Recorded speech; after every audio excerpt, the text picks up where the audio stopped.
ہم دیہات کے رہنے والے ہیں، ہمیں کبھی پانی کی کمی کا مسئلہ پیش نہیں آیا۔ ایک بٹن دبانے پر 3 انچ چوڑا پائپ 650 فٹ کی گہرائی سے بھر بھر کر پانی باہر نکالتا ہے۔ ہم دیہاتیوں کو کبھی خالص دودھ کی کمی کا مسئلہ پیش نہیں آیا۔ وہ الگ بات ہے کہ کبھی کبھار بھینس اور گائے کا اپنا ملاوٹ کرنے کا دل کر رہا ہو۔ ہم دیہات میں رہتے ہیں، ہم سال بھر کی گندم اور چاول اپنی حویلیوں میں ذخیرہ کر لیتے ہیں۔ ہمیں گندم کے ریٹ کے بڑھنے، چاول کی شارٹیج جیسے مسائل کا سامنا نہیں کرنا پڑتا۔ ہم تمام قدرتی اجزاء سے بھرپور آٹے کی روٹی کھاتے ہیں۔ ہم جیٹھ اور ہار کی دوپہروں کو گاؤں کے ٹوبے کنارے برگد کے درخت کی چھاؤں میں چارپائیاں بچھا کر سوتے ہیں، لہٰذا ہمیں لوڈ شیڈنگ کا مسئلہ نہیں ہوتا۔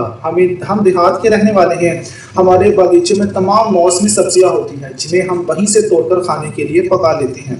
ہم گاؤں کے باسیوں کو کبھی ٹریفک کے شور اور گاڑیوں کے دھوئیں کی آلودگی جیسے مسائل کا سامنا نہ کرنا پڑتا۔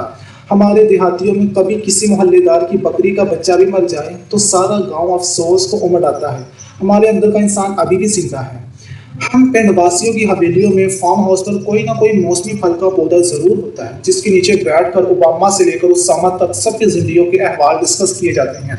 ہمارے بزرگ ہمیں ساتھ قبرستان لے کر جائیں تو 5 نسلوں تک کے پرخوں کی قبروں کی جگہ بغیر کسی نشاندہی کے بتا دیتے ہیں۔ اور ہاں سنو، ہمارے دلوں کی طرح ہمارے گھر، ہمارے ڈیرے اور ہماری حویلیاں بھی کشادہ اور کھلی ہوتی ہیں۔ ہاں، ہم دیہات کے رہنے والے ہیں۔